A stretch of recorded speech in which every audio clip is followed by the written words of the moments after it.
Mama, just your sentiments on what has happened here. This is the third child in a space of a month that is found killed and murdered. Firstly, we want to convey our sincere condolences to the Mali family. It's two children that come from the same family who disappeared on Sunday, and until to date, fortunately their bodies were found in the early hours. We have been with the family. We have also been with the father of one of the children. And out of the leads that the police had, as well as the contribution that came from members of the community, a scene has been identified. The police are now working on that particular scene. And together with the community, we have just agreed that we are going to protect that scene, but we are also going to engage the neighbors of that particular scene to share with us as to who are the occupants of that particular shack. The thing that is of importance is that somebody in the community knows who has done this. That person is still amongst us, possibly, and we really are calling on members of the public to continue working together with us. We've been here throughout the morning, the city of Johannesburg, the Gauteng provincial government, as well as the Progressive Women's Movement of South Africa, and the South African Council of Churches.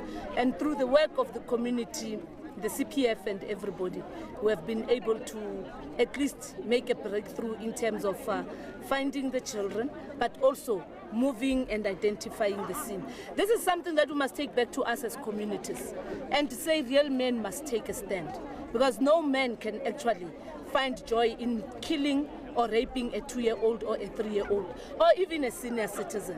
Acts of this particular nature must never be tolerated, and hence those who commit them must never be protected by us. But I'm quite hopeful with the leads that the police have been able to get and the information that has been generated, we will be able to apprehend the suspects. And your advice to mothers of Diepsloot, because they are the most angry ones and they were barricading roads. To the mothers of Diepsloot, like I have said, any child is my child.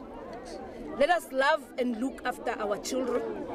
And any mother who sees my child being inflicted with pain, you must stand up and claim that child as if it is your child. Thirdly, we must also make sure that wherever we are, especially if we have kids young as the ones that have gone missing and now have been found dead, that we must forever be concerned about their movements and where they are and keep them in safe areas. But that does not give anybody the right to then take advantage of the innocent souls. Any plans to beef up security in this area, like more police? In fact, Diepsloot is in one of the clusters where we have increased policing. And as it has always been said, the issue of capacity in the police, it's no longer an issue. The issue of visibility of the police is no longer an issue, because this kind of a crime is not solely dependent on policing. It's dependent on community behavior, because it is somebody who takes advantage of my children, known by the members of the communities. The police come after the fact when a case has now been opened and a missing child has been reported. We must be not the ones who are tolerant of those who are doing these things.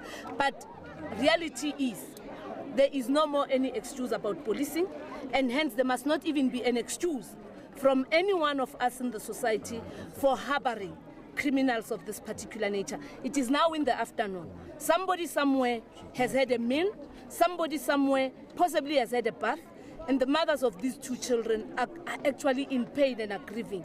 The fathers were with us in the scene. And wherever you are, whoever knows, and if it is you, please present yourself, because you are not the right man. You must come out and face the actions of your own deeds, so that then the law can take its own hands. News that moves. eNCA.com.